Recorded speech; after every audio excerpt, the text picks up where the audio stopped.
Hola, buenos días. Hoy es la clase, el teórico número 11 de Salud Mental de la Escuela Superior de Medicina de la Universidad Nacional de Mar del Plata. Mi nombre es María Clara Areta y voy a dar justamente el sincrónico con los alumnos presentes y los docentes presentes. ¿Qué tal?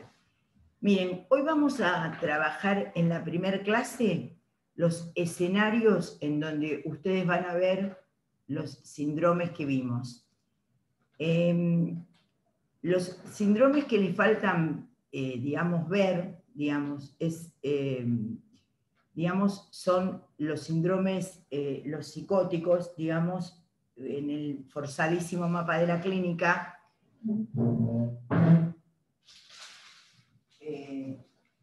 Tienen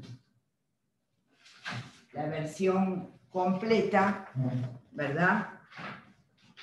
Y lo que habíamos hecho de justamente reducir esto, hacer atrás esto y trabajar con lo que era neurosis y psicosis, y no habíamos trabajado el terreno intermedio, ni tampoco habíamos dado. Entonces ahora yo les voy a dar justamente lo que son los síndromes delirantes. Cuando ustedes tienen el campo de la psicosis, en el mapa que armamos, ustedes tienen desde justamente esquizofrenia, el grupo de las parafrenias y la paranoia. Y aparte tienen como psicosis justamente las psicosis fasotímicas. Entonces ese es el grupo de la psicosis, ¿no? Y vamos a empezar por ahí.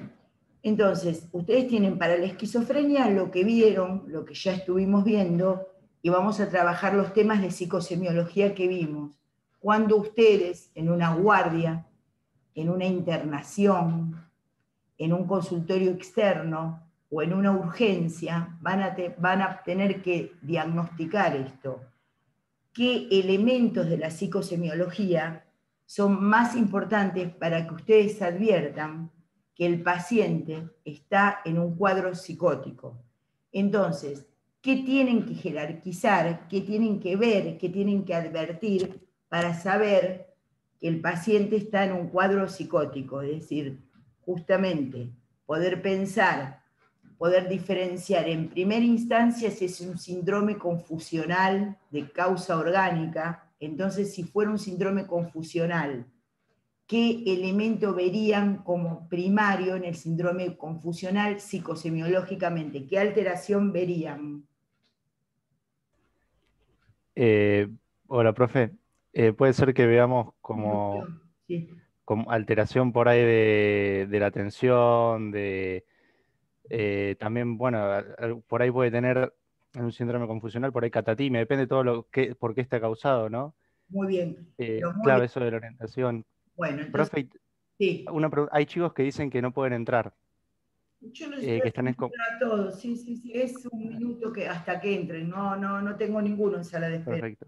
Sí, No gracias. sé, ahí me apareció que entraron igual, así es, eso. Sí, sí, sí, sí, sí. Es hasta que el sistema conecte, ya están ingresados. Bueno, entonces lo que van a ver justamente es una prosexia o una paraprosexia, como trastorno justamente de la atención. ¿eh? Le pueden preguntar el nombre, recuerden que si les preguntan el lugar no necesariamente va a decir estoy en el Hospital Internacional General de Agudos Oscar Allende, porque eso depende del contexto, pero lo que ustedes tienen que diferenciar en la guardia es el síndrome confusional, que ustedes verán. ¿Por qué les digo el síndrome confusional? Porque como médicos y médicas les va a ser muy importante ver si el paciente está confuso o no, porque todas las psicosis cursan en general con mantenimiento de la lucidez. Es raro esto, es un concepto que ustedes tienen que aprender, porque en general la gente confunde confusión con psicosis, y ustedes no tienen que confundir eso. Por eso se los estoy marcando. Todo el campo de la psicosis que ustedes tienen en el grupo de la psicosis cursan con lucidez de conciencia. Es raro y es un concepto que ustedes tienen que aprender ahora, porque si no, después no lo ven más. En general, los psicóticos están lúcidos, quiere decir, están orientados, pueden tener algún trastorno del pensamiento que les diga, sí, yo estoy, por ejemplo, sí, no es que les van a decir estoy en Marte, porque las psicosis extraordinarias son las que menos aparecen, pero sí pueden decir, no, yo estoy acá porque me trajeron, digamos, pero en general cursan con lucidez de conciencia la psicosis. Es más, era casi una prerrogativa, ahí hay alguien que quiere entrar, es una prerrogativa que tienen, digamos, la psicosis. En cambio, el síndrome confusional, que ustedes no lo ven ni en neurosis, ni en los campos, justamente, ni en el campo del medio, ni en la psicosis, es porque ustedes tienen que extraer eso y entender que el síndrome confusional que ustedes ven habitualmente, que pueden ver en la clínica, ¿qué causas pueden traer un síndrome confusional? Quiere decir que el paciente esté desorientado auto y alopsíquicamente, ¿no? Auto, ¿qué sería auto? ¿Qué aprendieron? Auto, ¿cómo sería esta cuestión? Diferenciemos, ¿cómo sería el sentido del yo en un síndrome confusional que puede darse tanto en neurosis como en el campo intermedio de la clínica, que son las caracteropatías, las psicopatías, las sociopatías, y en la psicosis? El síndrome confusional puede atravesar cualquiera de esos tres campos, porque ¿por qué puede estar producido? ¿Cuáles son las causas que les hemos dado? Las razones habituales que pueden cursar un síndrome confusional. Generalmente cuadros orgánicos, tóxicos. Muy bien, muy bien, muy bien. No tanto con trastornos psiquiátricos, no es lo más frecuente. Decime, perdón, ¿cuál es tu nombre? Así Sol. Ahí está, ahí estás. Sol, decilo, bárbaro. Y decime, y de los cuadros tóxicos, habitualmente, ¿qué es lo que pensás que van a recibir en la emergencia, en la... No sé, se me ocurre, no sé, alguna intoxicación aguda por alcohol, por ejemplo. Muy bien, muy bien. ¿Y por qué más ahora? Antes, hace 30 años atrás, la mayoría eran alcoholismos, los síndromes confusionales de causa tóxica. Si no, pueden ser traumáticos, pacientes que lleguen con un trauma, accidentes de auto, digamos, y de los tóxicos serían alcoholismo y qué más, que vieron en psicoadicciones y también lo retomamos nosotros acá. Por drogas ilegales, alucinógenas, ¿se entiende? Chicos que vuelven justamente de bailar y fueron a fiestas electrónicas. Entonces, justamente ahí es un tratamiento específico, digamos, que ustedes tienen que realizar en relación a, si son, ya lo vieron en psicoadicciones, pero si son drogas de síntesis, tener cuidado con respecto a la hipertensión, ¿me entienden?, que generen, o ustedes tienen que ver la situación en donde están, son por ahí quizás sean jóvenes que vengan con un alcoholismo agudo o que vengan con cuadros confusionales o cuadros de excitación psicomotriz que correspondan justamente a determinadas drogas. León, ¿querés decir algo más con respecto a las drogas ilegales que pueden producir esto, digamos, las drogas de síntesis, que son las que se ven, o crack, o... No, justamente estamos viendo las alucinógenas también, ¿no? Algunas que tienen una capacidad de, en determinado grado, primero una cuestión de alteración sensoperceptiva, pero que hay cierta conciencia, pero llegado a un punto puede haber una despersonalización con un síndrome confusional muy importante, ¿no? Y dentro de los alucinógenos están las plantas, hongos, también, que hay toda una subcultura, ¿no? ayahuasca, peyote, cactus y hongos. Y bueno, como clásico, que es lo que se puede ver en la actualidad, es el LSD, Bien. el ácido lisérgico. Y la estética, todas las fiestas electrónicas. Claro, eso tiene que tener un nivel muy alto. A veces es más el riesgo cardiológico que corren que el de algún trastorno a nivel de confusión. Ahí tienen que cuidar sobre todo la hipertensión que dan justamente y el trastorno del medio interno que dan. Entonces, vemos dos síndromes, estamos viendo dos síndromes que atraviesan tanto la neurosis, el campo intermedio y la psicosis, que son el síndrome de excitación psicomotriz y el síndrome confusional. ¿Nos vamos entendiendo, estudiantes? ¿Nos vamos entendiendo en esto? Estamos viendo el síndrome confusional y ahora vamos a ver el síndrome de excitación psicomotriz. ¿Cómo definirían con elementos semiológicos de lo que les hemos enseñado, cómo cursa el síndrome de excitación psicomotriz? ¿Cómo está la atención? ¿Cómo está la memoria? ¿Cómo está la actividad? ¿Cómo lo pueden ver eso? En el síndrome de excitación psicomotriz. ¿Lo vamos viendo? Hay hiperactividad. Sí. Habíamos hablado de que había como una vestimenta extravagante, movimientos rápidos, alterados, torpes. Muy bien. Había un flujo precipitado de ideas. Muy bien, el pensamiento, exactamente. Y el paciente, justamente, está muy bien lo que decís, Martina, y justamente el tema de poder pensar que el paciente está con un gran alto grado de ansiedad, digamos, con una franca dificultad en justamente en autoconducirse, digamos. No puede quedarse quieto, digamos, está nervioso, se mueve de un lado al otro, puede estar repitiendo, digamos,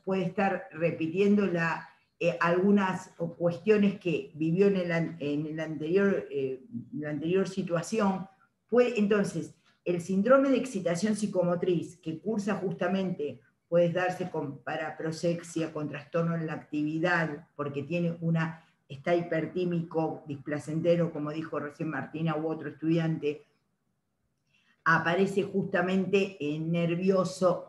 ¿Y cómo es con respecto al otro? En general puede aparecer ¿qué con respecto al vínculo del otro para el síndrome de excitación psicomotriz?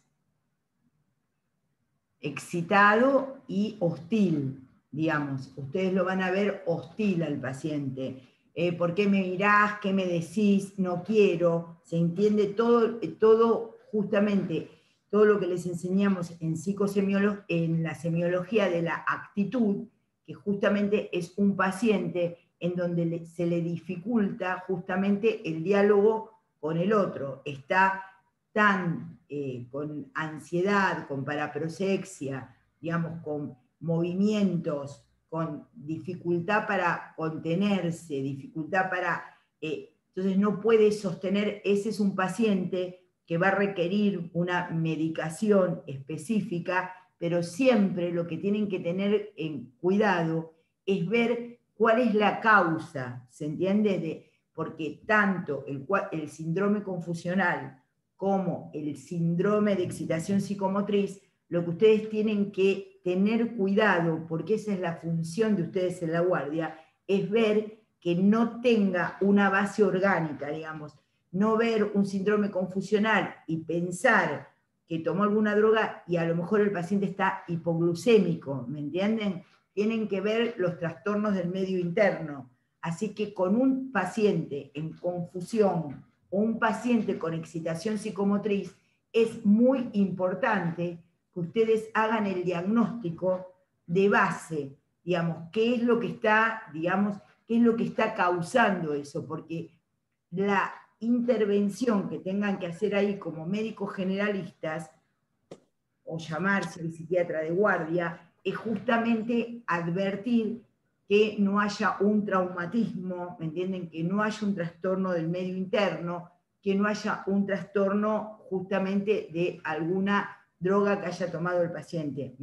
Se entiende bien esto, ¿no? No adjudicar rápidamente a una psicosis crónica, sino ver lo agudo y lo orgánico que puede subyacer en estos casos, tanto en el de excitación psicomotriz como en el síndrome confusional. ¿Se entiende esto? Entonces, tanto el síndrome de excitación psicomotriz, ustedes también van a ver síndromes de excitación psicomotriz en los que hagan cirugía, digamos, por ejemplo, las grandes operaciones de próstata, que ya no se hacen más en general así, pero por ejemplo, éramos llamados cuando éramos residentes a que los pacientes que eran operados de próstata con gran manoseo pélvico, digamos, en la mañana, a la noche, hacían un cuadro de excitación psicomotriz en el que se les daba cierta psicofarmacología, les dábamos Fenergan habitualmente para que pudieran descansar, ¿se entiende? Y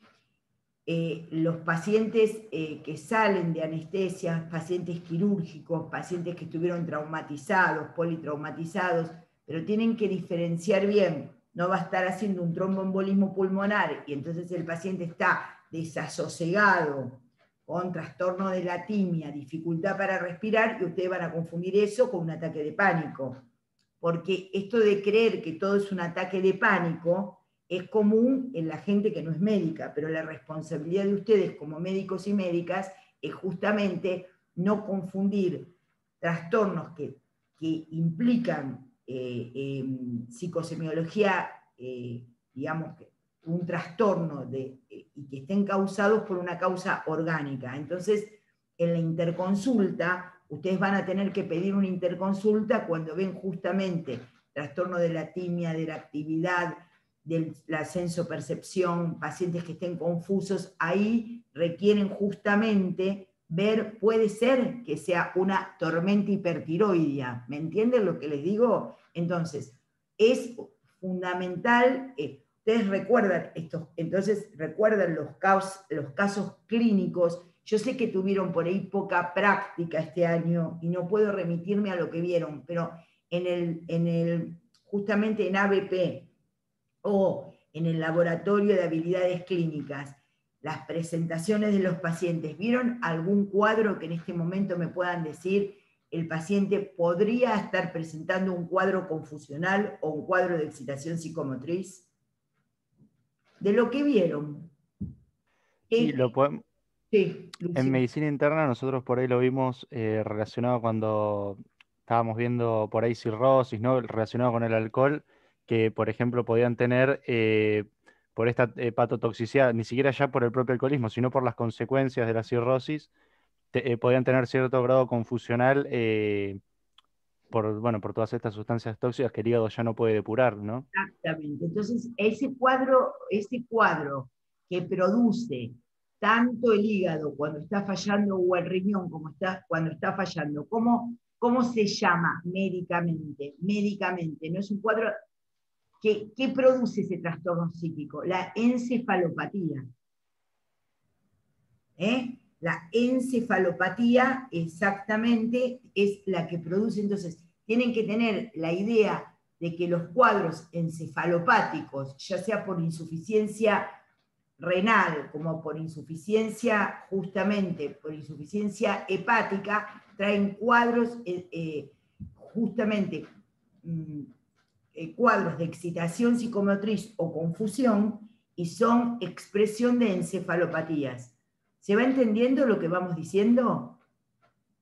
Entonces, justamente ahí se lo puede, digamos, van a intervenir con alguna medicación, pero sabiendo justamente costo-beneficio de intervenir con una medicación sedativa, pero que hay que hacerlo con cuidado y siempre con intervención del internista, porque presenta, por ejemplo, el paciente que se quiere sacar la sonda, que se quiere sacar la venoclisis, que está en un estado de justamente, ¿cómo se llama el estado de la timia en donde el paciente presenta excitación? ¿Cómo se llama psicosemiológicamente?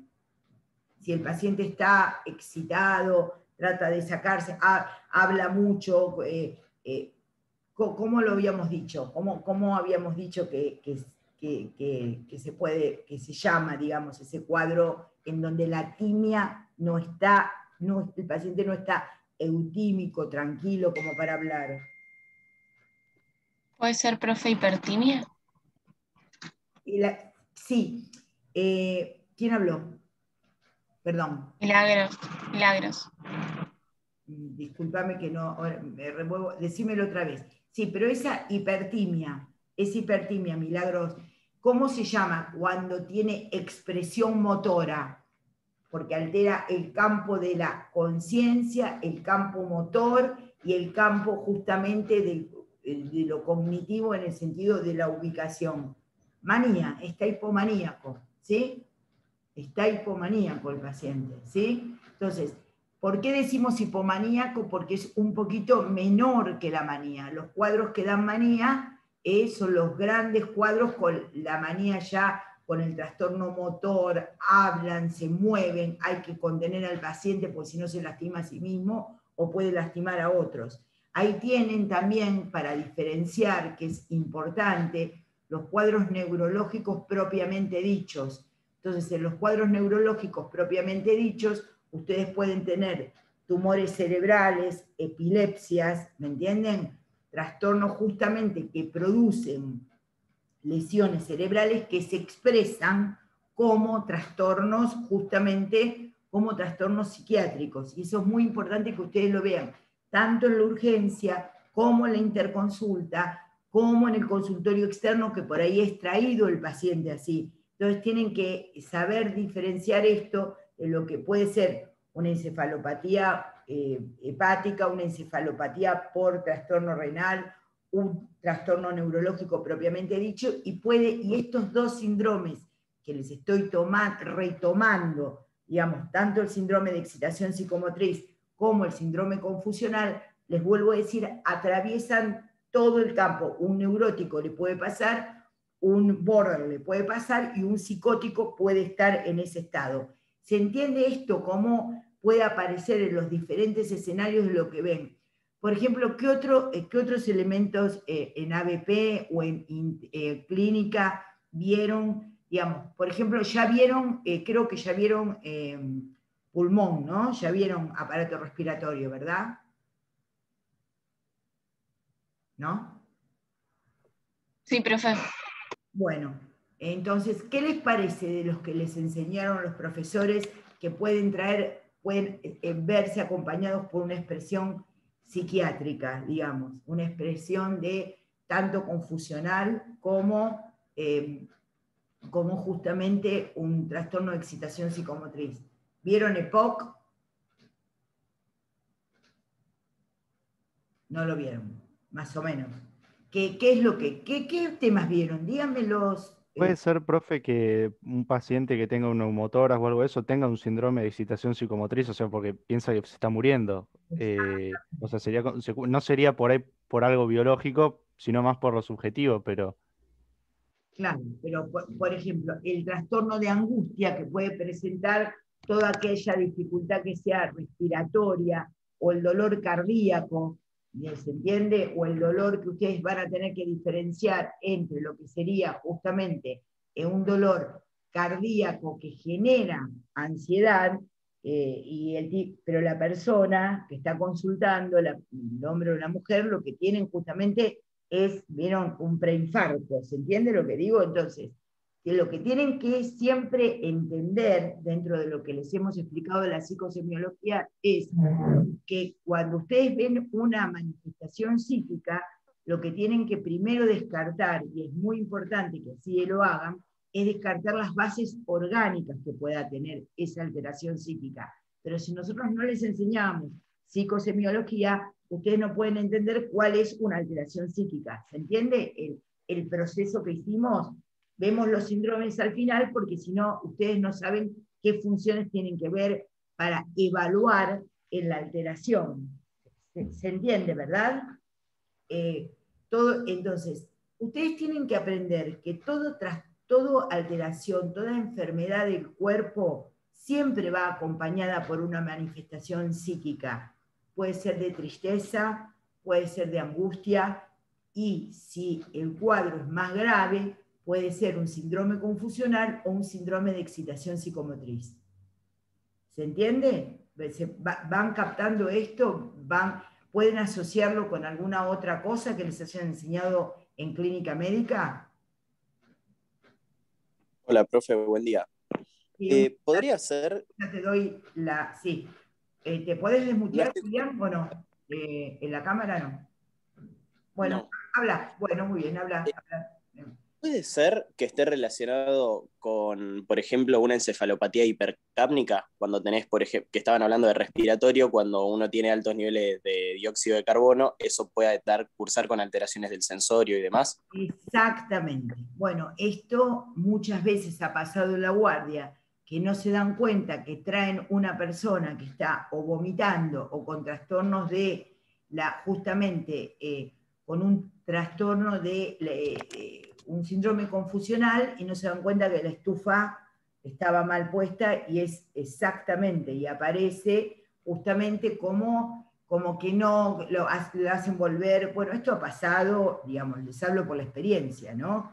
Que lo toman como un elemento cualquiera, y es algo que después tiene que ver con la vida del paciente. Hemos tenido en el hospital pacientes intoxicados exactamente por monóxido de carbono o exactamente todo trastorno. Por eso les digo, lo que vamos a ver con respecto a la psicosis propiamente dichas, cursa en general con no da síndrome confusional. Cuando ustedes vean síndrome confusional o síndrome de excitación psicomotriz, tal como se los he descrito, ustedes tienen que descartar en primera instancia lo orgánico, porque esa es la función de ustedes en la guardia, y llamarán al clínico, al psiquiatra, al que corresponda, al internista, pero ustedes tienen que tenerlo en cuenta eso, porque las psicosis propiamente dichas, digamos, que ahora vamos a pasar a ver, pueden presentar síndrome de excitación psicomotriz,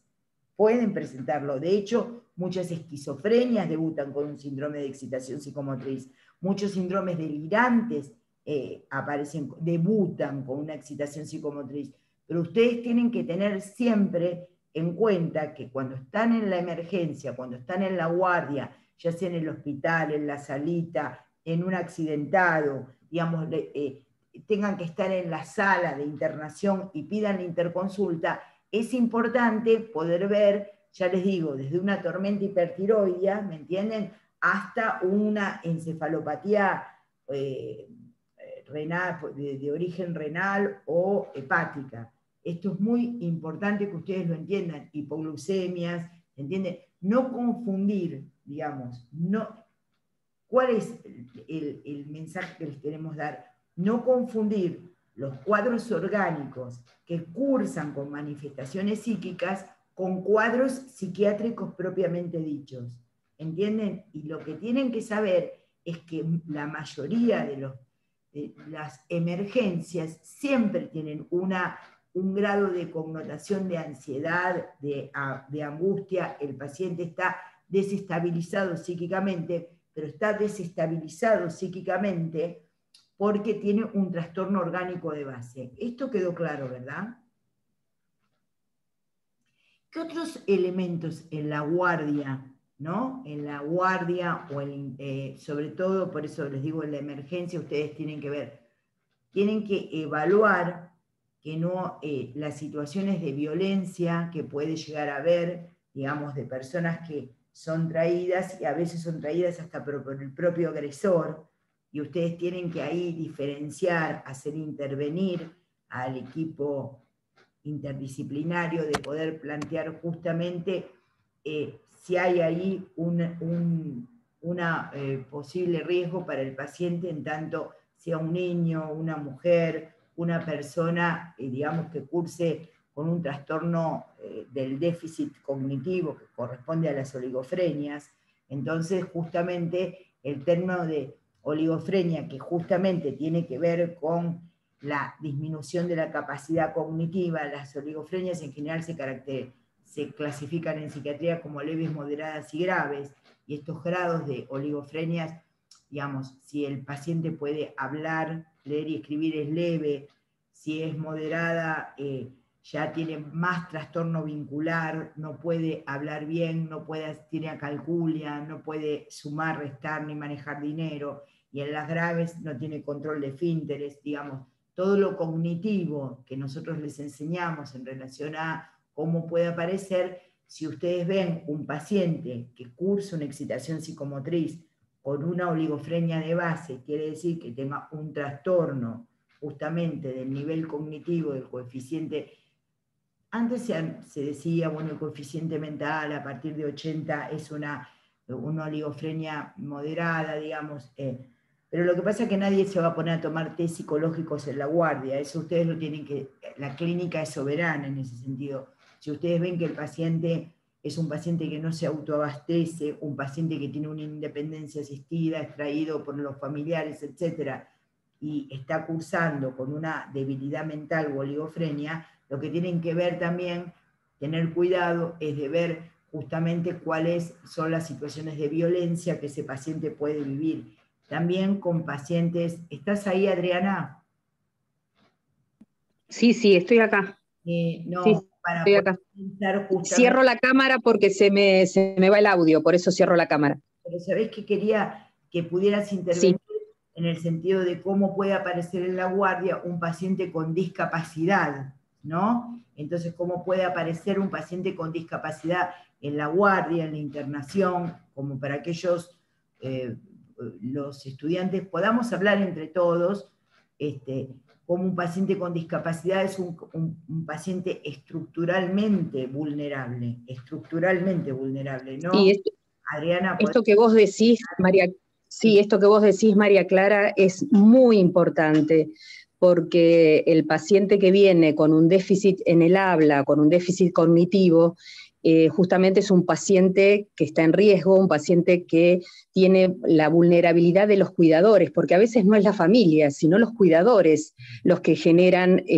ciertas agresiones o tratos violentos, o se genera una intraviolencia también en los hogares donde los pacientes habitan, ¿sí? A veces son traídos a la guardia con golpes y los cuidadores / familia dicen, se golpeó, se cayó, y el paciente no puede hablar acerca de esto. Es un paciente asustado, es un paciente que es reticente a que lo examinen, a que lo toquen, es un paciente que seguramente hay que examinarlo porque si tiene golpes, si tiene hematomas, hay que tener, digamos, hay que seguirlo, hay que tener cierto cuidado y hacer interconsulta con trabajo social, con la gente de trabajo social y con la gente de psicología justamente.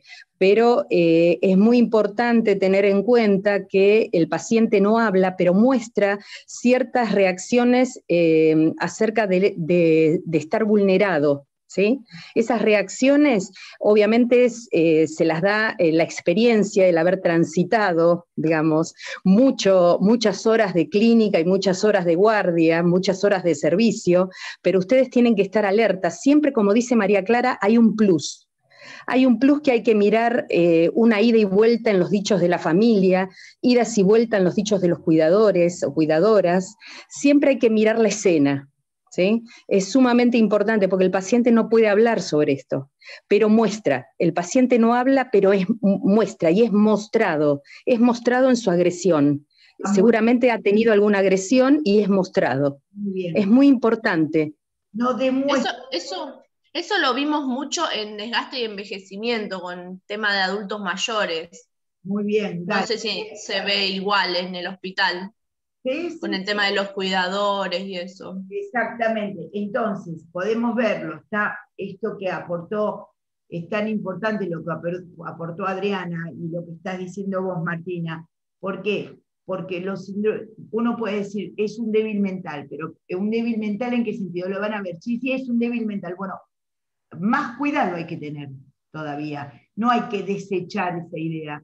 Nosotros queremos que ustedes se formen como médicos pensando que aumenta la vulnerabilidad del paciente. Y es muy importante lo que les dijo recién la profesora Adriana. ¿Por qué? Porque lo que está presente es que el paciente no habla, muestra, entonces no demuestra. Uno puede tener una evidencia no demostrada en el habla, ¿se entiende? Entonces, si ustedes ven un paciente deteriorado, por ejemplo, con un ACV, y el paciente con ACV, ya con un ACV viejo, está en un síndrome de excitación psicomotriz, ustedes lo que pueden estar pensando es, está haciendo un nuevo accidente de excitación psicomotriz, ¿no? O está justamente descompensándose. Perfecto, perfecto.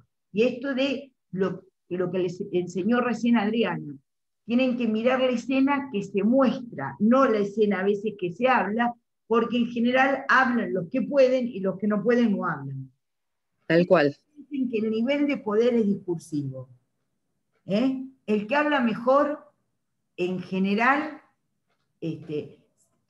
se conecta o es jefe. Pero, digamos, hay un nivel de... nadie es más vulnerable que su propio discurso en general. Solamente en los campos de concentración, cuando hay una violencia institucional, pero en general el paciente que habla, que tiene un alto nivel discursivo, es un paciente que se puede defender mejor, que habla mejor de él. Entonces, si ustedes tienen por ejemplo, no van a estar confundiendo un síndrome de excitación psicomotriz y van a decir, está debutando en una esquizofrenia, el tipo tiene 60 años, ¿se entiende? Entonces, si ven un síndrome de excitación psicomotriz con trastorno del movimiento, lo que tienen que pensar es, bueno, no estar haciendo una ACV también, ¿no? ¿Entienden cómo se los estamos planteando? O en un paciente que ya tuvo una ACV, son los que en medicina llaman pacientes secuelados. Los pacientes secuelados, que viene de secuela, esto lo deben haber visto, ¿no? Sí. ¿No lo vieron? Lo explicamos si no lo vieron. Los pacientes secuelados que vienen por un accidente cerebrovascular anterior, o pacientes que vienen con trastornos, digamos, con trastornos de la motilidad y de la movilidad por accidentes que tuvieron de tránsito, todo lo demás, son pacientes secuelados. Entonces, si ustedes ven un paciente secuelado con un síndrome de excitación psicomotriz, con un síndrome confusional, digamos, un paciente oligofrénico, un paciente justamente discapacitado, siempre calculen, traten de hacer ese cálculo, de ver que el paciente que está consultando es un paciente más vulnerable que un paciente que viene, digamos, en una edad entre 30 y, si ustedes tienen que pensar entre 20 y 30 años, no es que van a descartar ninguna cuestión. Me acuerdo una vez en La Guardia, cuando una joven, digamos, presentaba movimientos atípicos, con síndrome de confusión, yo qué sé, y pensaban justamente que parecía una histeria, y lo que tenía era una Corea, había debutado en un cuadro de Corea, ¿se entiende? Tenía una enfermedad orgánica. Entonces, por ejemplo, tienen que tener en cuenta los elementos de neurología básicos, si el paciente está midriático, si está miótico, ¿me entienden? Si el paciente presenta elementos neurológicos que ustedes advierten, eso lo tienen que tener en cuenta, pero si nosotros no les dábamos la psicosemiología, esto se ve como si fuera en algo general, digamos, de atención generalizada. Les teníamos que justamente plantear cuáles son los elementos en que ustedes tienen que tener en cuenta. Entonces, tanto en La Guardia como en ¿cuándo pedir la interconsulta?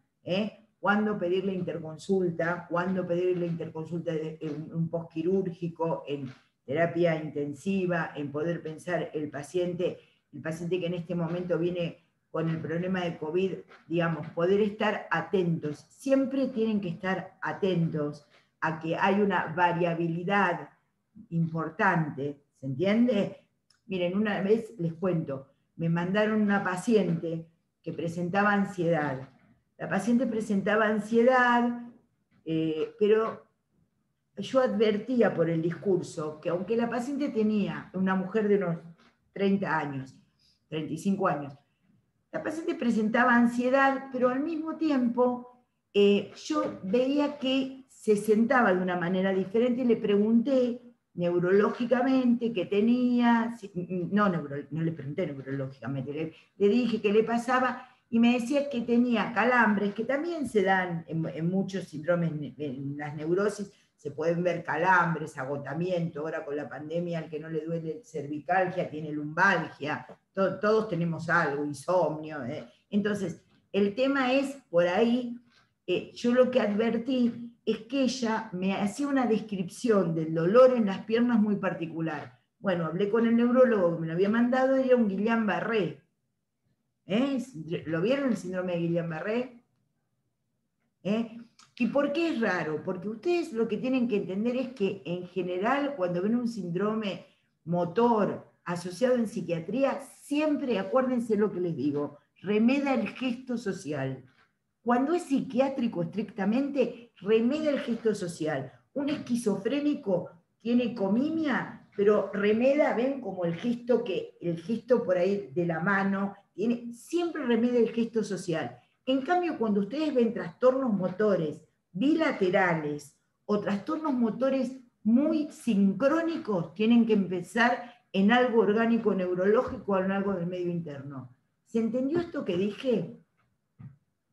El paciente que es primariamente, que tiene un trastorno psiquiátrico, el movimiento es más atolondrado y tiene que ver más con el gesto social. Si ustedes ven movimientos que son más coordinados, más sincrónicos, por ejemplo, sincrónicos o, por ejemplo, que mueve una parte y no la otra, digamos, que ustedes les encuentran cierta lógica por fuera de lo habitual, tienen que pensar en algo neurológico. Si un paciente tiene visión doble, no van a pensar que necesariamente está haciendo un trastorno psiquiátrico, mucho que se puede estar empezando una esclerosis en placa. Eso es lo que ustedes tienen que saber como médicos. ¿Se entiende? Como médicos y médicas tienen que entender que hay, digamos, que un paciente con EPOC, ven cuántos cuadros aparecen siempre asociados a los síndromes estos confusionales, de excitación psicomotriz, digamos, y cuántos cuadros se presentan de esta manera. Y eso es lo que ustedes tienen que... Violencia con los niños, violencia en situaciones, violencia en cuanto si una persona fue atacada sexualmente. Eso tienen que pensar en los cuadros de la realidad. No tienen que sacarse de encima al paciente diciendo, no es nada, es psiquiátrico, no es nada. Si es psiquiátrico hay que atenderlo, y si es orgánico también. Al paciente hay que atenderlo siempre, siempre. Siempre tienen que prestar atención a eso. Entonces, estamos viendo estas situaciones que ustedes pueden ver, ¿no? Bueno, ya les digo, en los diferentes... María Clara. Sí. ¿Tenés cámara? Ahí está. Quería decir además que esos pacientes que María Clara está diciendo que no tienen nada, que vienen a la consulta y no tienen nada, son pacientes probablemente que detrás a veces hay situaciones de violencia y situaciones de maltrato y situaciones de abuso sexual. Son esos pacientes que no traen nada. Son pacientes que uno viene y dice, bueno, no tiene nada, viene porque necesita que alguien lo escuche. Bueno, pero detrás de eso a veces hay violencia sexual que la persona o el paciente no puede todavía, no se siente en confianza para decir. Hay que prestar mucha atención al discurso que trae el paciente, a la forma en que lo expresa, porque a veces son pacientes que no tienen orgánicamente nada, ¿sí? Entonces, ¿para qué vino? ¿Para qué vino? Bueno, vino porque a lo mejor hay que bucear un poco más en ese discurso, porque son pacientes que están vulnerados, ¿sí? O madres que vienen con sus niñes, con sus niños, con sus niñas, y el agresor está afuera.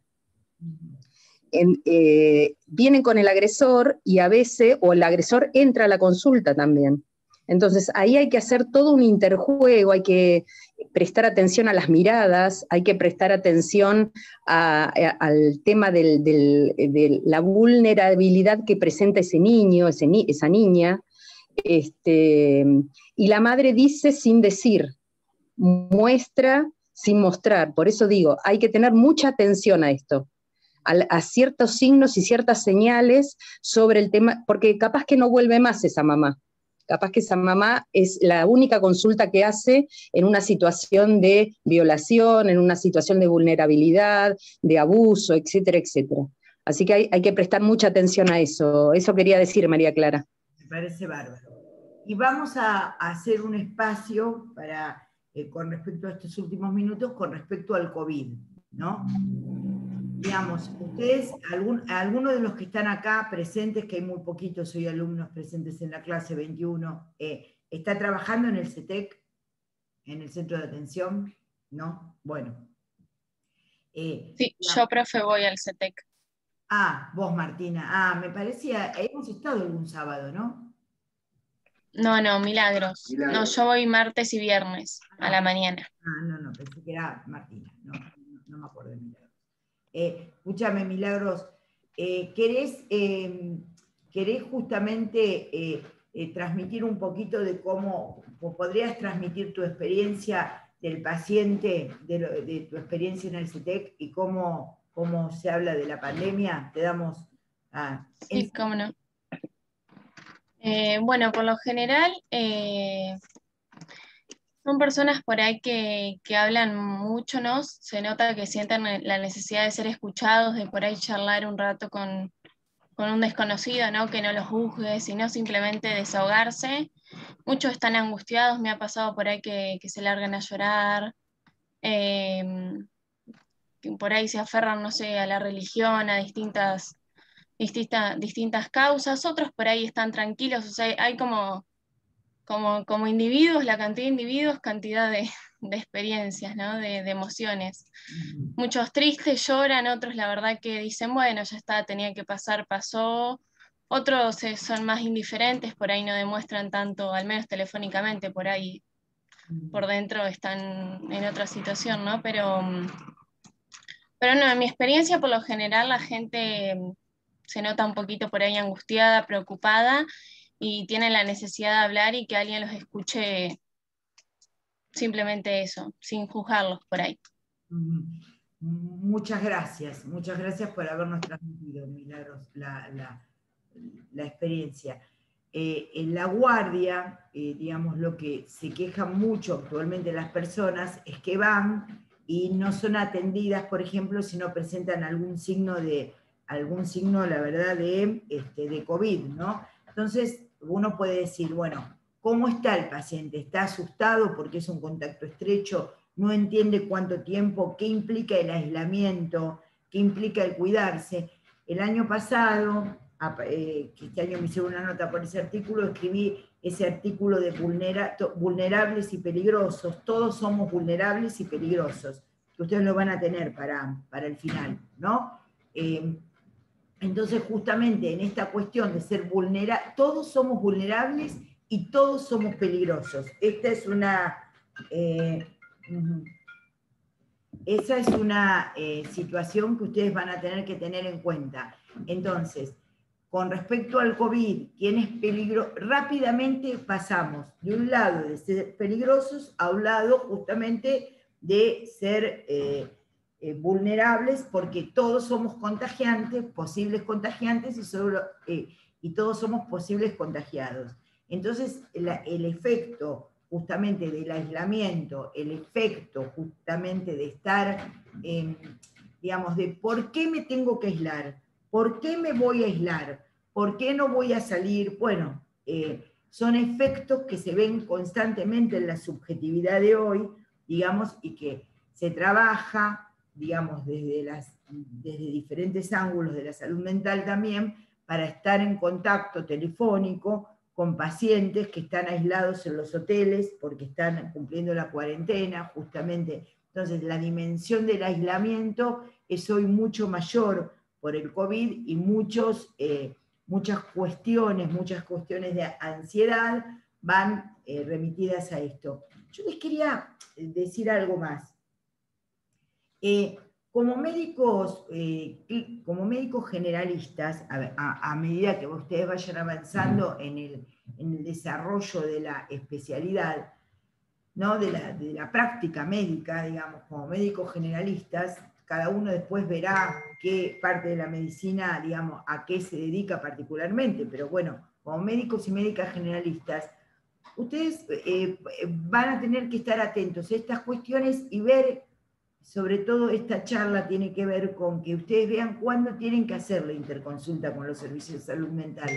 En los servicios de salud mental se van a encontrar con diferentes personajes, gente más atenta a los pacientes, gente menos atenta, gente más dispuesta a atender, gente menos dispuesta a atender, gente que sabe más y gente que sabe menos.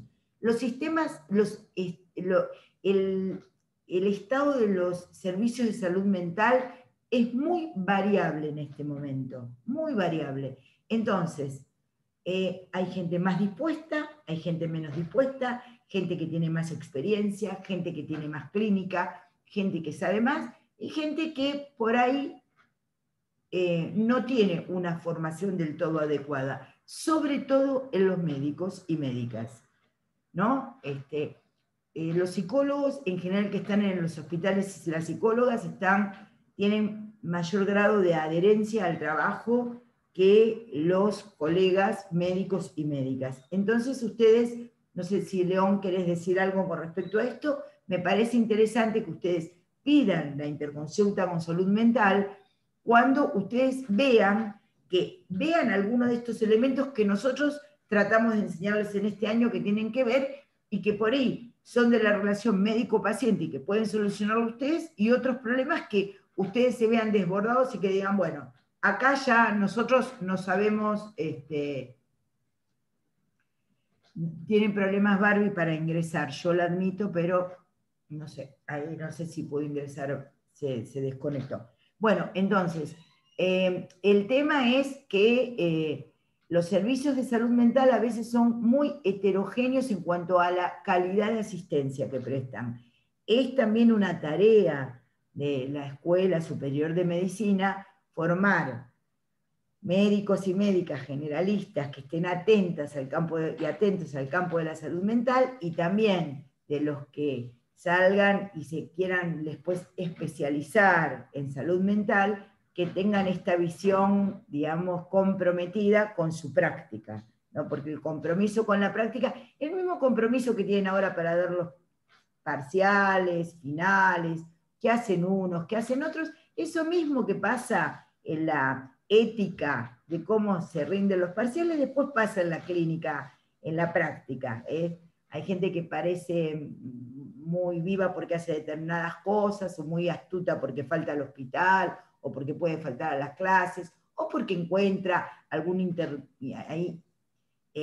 intermediación, alguna estrategia de los del campo, que después vamos a ver en la otra clase, de los del campo del medio, pero la idea es que van a ver que después no son muy diferentes en su práctica médica a lo que fueron como estudiantes. Así que a veces uno puede ser malo, pero toma la decisión de no serlo. La decisión ética de lo que se debe hacer es siempre una decisión cotidiana que se toma, ¿no? Uno pudiendo hacerla más fácil, por ahí hace la que corresponde. León, ¿querés decir algo con respecto a esto? No, me parece que fuiste muy clara. Por ahí pensar en que el día de mañana, en relación a estas cuestiones que están tratando de transmitirse para ustedes, es importante, digamos, que lo puedan tener en claro, porque justamente es el posicionamiento que van a tener ante el otro profesional al que ustedes le pidan la interconsulta. A veces uno se encuentra, como decía María Clara, con distintas características del otro, en un profesional médico, de psiquiatra, por ejemplo, pero también está en la forma en la que ustedes soliciten la interconsulta la posibilidad de ser más o menos firme de acuerdo a los conocimientos que tengan, ¿no? Porque ustedes justamente van a recibir a alguien, no sé, que está en un síndrome confusional y pide la interconsulta y el psiquiatra le dice, bueno, eso es por alcoholismo, y ustedes por ahí pueden, a partir de su posicionamiento, digamos, demandar que la interconsulta sea de otra calidad en función de justamente saber que el alcohol no va a traer un síndrome confusional de las características X. Entonces, digamos, hay algo, ¿no? La interconsulta, quiero terminar con esto la clase para dejar los 5 minutos y volver vamos a trabajar la psicosis.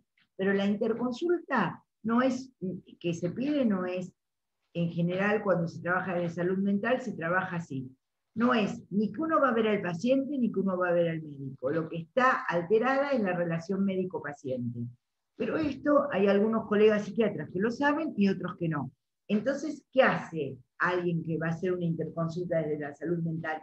Ve cómo se puede restablecer la relación médico-paciente. Entonces, uno va a ver al paciente, pero también va a ver al médico. Esto es algo que a veces los médicos clínicos o los médicos de piso, que no son de salud mental, nos decían, vení a ver al paciente. No, yo lo voy a ver a los dos, a vos y a él, al paciente y a vos también, porque quiero ver cómo puedo ayudar en la relación médico-paciente. Eso es lo que tiene que hacer un servicio de salud mental.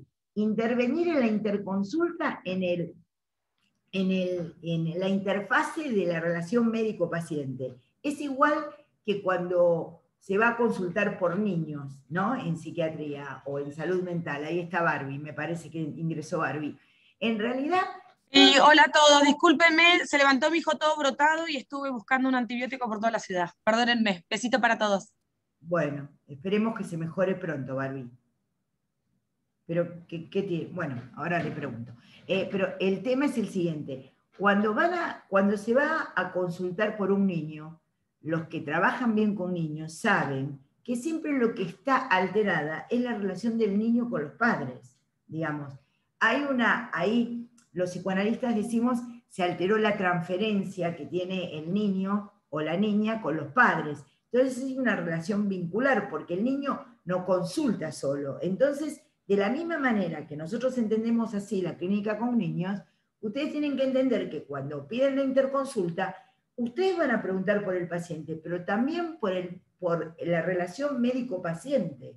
Es la relación médico-paciente que está alterada. A veces hay que derivar al paciente, el médico clínico tiene que derivarlo, o el médico tratante de otra especialidad tiene que derivar al paciente porque por motivos personales no lo puede ver. Pero es importante que ustedes sepan esto, ¿sí? Entonces hay un vínculo ahí que se ve.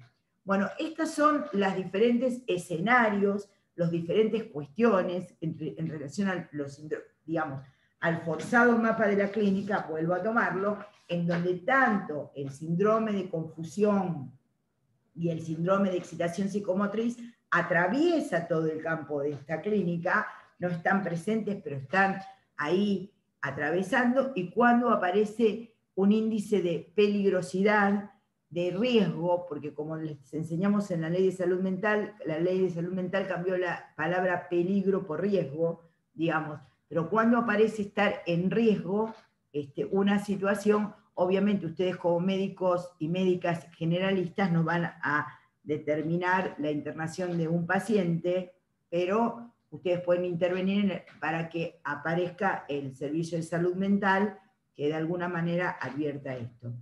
Bueno, si alguien quiere comentar algo más, lo escucho, y si no, hacemos los 5 minutos de interrupción para seguir en la clase con la psicosis.